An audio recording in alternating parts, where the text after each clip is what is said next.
adalah dosa kepada pasangan dan kepada Allah.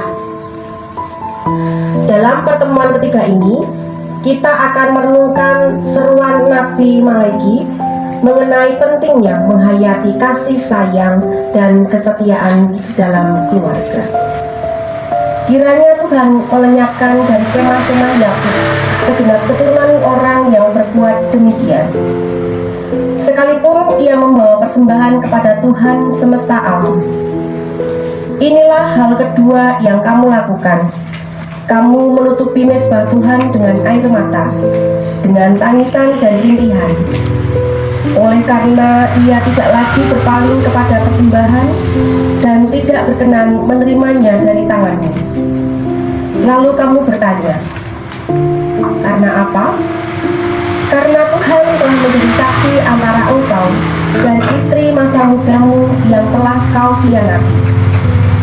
Padahal dialah teman hidupmu dan istri perjanjianmu. Ini salah satu yang kalau setiap kali kita lihat mungkin seperti bagus itu ya jelas ya. Kalau habis latihan itu bisa kurang kan apa? Jadi mudah-mudahan cocok dengan alibinya bagus. Tapi deh siap-siap. Kalau pas latihan langsung pulang karena saya mau nyuci.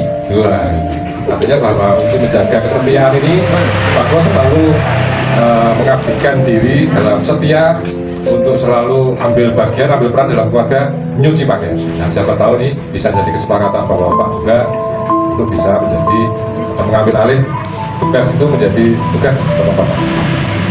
Karena saya juga tugasnya nyuci, Pak. Dari hal-hal yang sepele, yang kecil bisa hal yang sampai yang berat.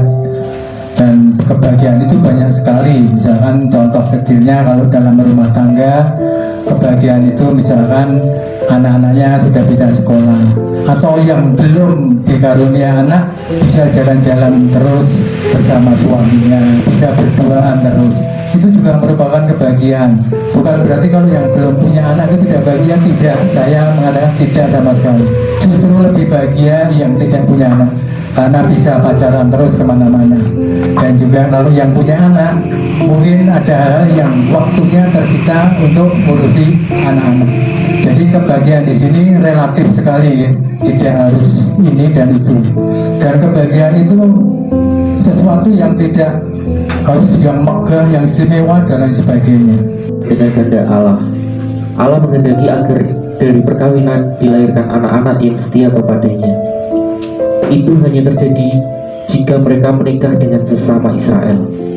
Lelaki Israel harus mengendalikan diri dan tidak mengkhianati istrinya untuk kawin dengan perempuan asing. Allah membenci perceraian. Dalam setiap perceraian pasti ada ketidaksetiaan. Allah memahami perasaan orang yang dikhianati karena ia sendiri telah berulang kali dikhianati oleh umatnya.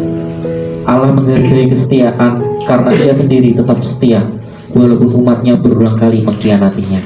Allah tidak menghendaki perceraian karena Allah lagi yang menyatukan seorang laki-laki dan seorang perempuan dalam ikatan perkawinan, sehingga mereka menjadi satu daging. Karena itu laki-laki akan meninggalkan ayahnya dan ibunya dan bersatu dengan istrinya, sehingga keduanya menjadi satu daging. Demikianlah mereka bukan lagi dua, melainkan satu. Karena itu apa yang dipersatukan Allah tidak boleh diceraikan oleh manusia. Allah tidak akan menerima kurban persembahan mereka karena mereka telah mengkhianati istri mereka.